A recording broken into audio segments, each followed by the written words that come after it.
नमस्कार मेरे प्यारे दोस्तों। आज की इस वीडियो में हम लोग एक मैक्रो इवेंट डिस्कस करने वाले हैं। हाल ही में ईरान, यूएस और इजराइल के बीच जो तनाव और वॉर जैसी स्थिति बनी हुई है, उसके चलते पूरी दुनिया में एक डर का माहौल बन गया है कि वर्ल्ड इकोनॉमी पर इसका क्या असर होगा और मिडिल ईस्ट के अंदर रहने वाले बहुत सारे लोगों पर इसका क्या प्रभाव पड़ेगा।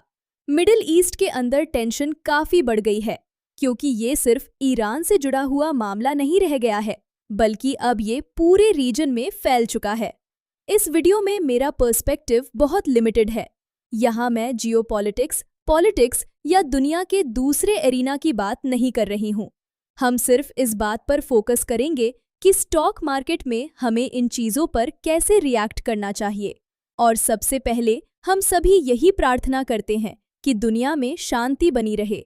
अगर आप या आपके परिवार के सदस्य मिडिल ईस्ट में हैं, जैसे दुबई, सऊदी अरब या किसी और देश में, तो हम दिल से यही कामना करते हैं कि हालात जल्द से जल्द सामान्य हो जाएं। अब मैं आपको एक बहुत दिलचस्प किताब के बारे में बताना चाहती हूँ। उस किताब का नाम है the little book of behavioural investing, जिसे जेम्स मॉन्टियर ने लिखा है। इस किताब में एक बहुत इंटरेस्टिंग चीज बताई गई है। ये हमारी बिहेवियरल बायसेस के बारे में बात करती है, यानी हमारे अपने व्यवहार और भावनाएं कैसे हमारे निवेश के फैसलों को प्रभावित करती हैं। इस किताब में एक केस स्टडी का जिक्र है, जिसे डल बार स्टडी कहा जाता है।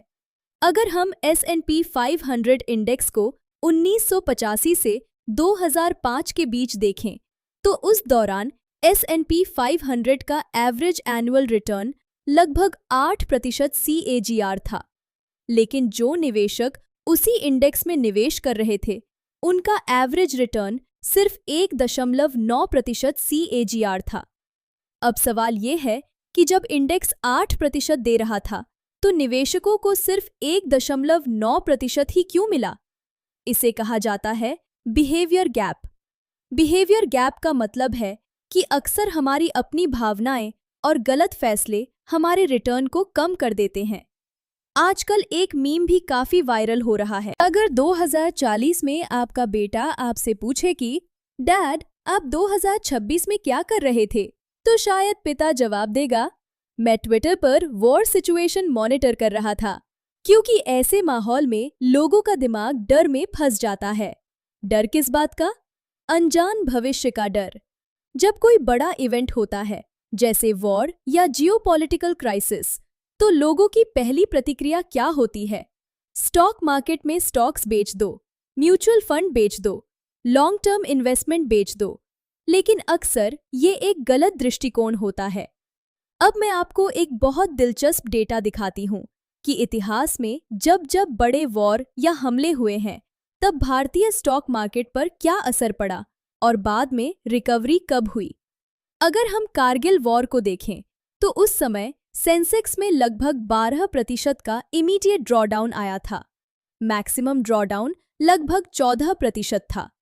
लेकिन 3 साल बाद बाजार का रिटर्न लगभग 50% के आसपास था। इसके बाद 9/11 आतंकवादी हमले हुए। उस समय बाजार में फ्लैश क्रैश आया, लेकिन लगभग 3 महीनों में रिकवरी हो गई और 3 साल का रिटर्न लगभग 88% रहा। फिर ऑपरेशन पराक्रम के दौरान लगभग 15% की गिरावट आई और मैक्सिमम ड्रॉडाउन लगभग 17% था, लेकिन 6 महीनों में रिकवरी हो गई और 3 साल का रिटर्न लगभग 96% रहा। 2003 में इराक वॉर के दौरान भी लगभग 5% का ड्रॉडाउन आया, लेकिन 3 साल बाद बाजार का रिटर्न लगभग 228% रहा। 2008 के मुंबई आतंकवादी हमलों के समय भी बाजार में गिरावट आई थी, लेकिन उसके बाद 3 साल में लगभग 89% का रिटर्न मिला। 2016 में उरी अटैक और सर्जिकल स्ट्राइक के समय बाजार लगभग 3% गिरा, लेकिन 3 साल में लगभग 42% का रिटर्न मिला। रूस यूक्रेन वॉर के दौरान बाजार में लगभग 12% का मैक्सिमम ड्रॉडाउन आया, लेकिन बाद में लगभग 30% से ज्यादा का रिटर्न मिला। और हाल ही में ऑपरेशन सिंदूर के दौरान बाजार लगभग 1.5% गिरा, लेकिन तुरंत रिकवर भी हो गया। इस पूरे डेटा का पर्सपेक्टिव क्या है? इतिहास बताता है कि जब भी वॉर या बड़े संकट होते हैं तो बाजार में अक्सर एक तेज लेकिन अस्थायी गिरावट आती है, लेकिन आमतौर पर 3 से 6 महीनों के अंदर बाजार रिकवर हो जाता है। अब यहाँ एक बहुत महत्वपूर्ण बात समझनी जरूरी है।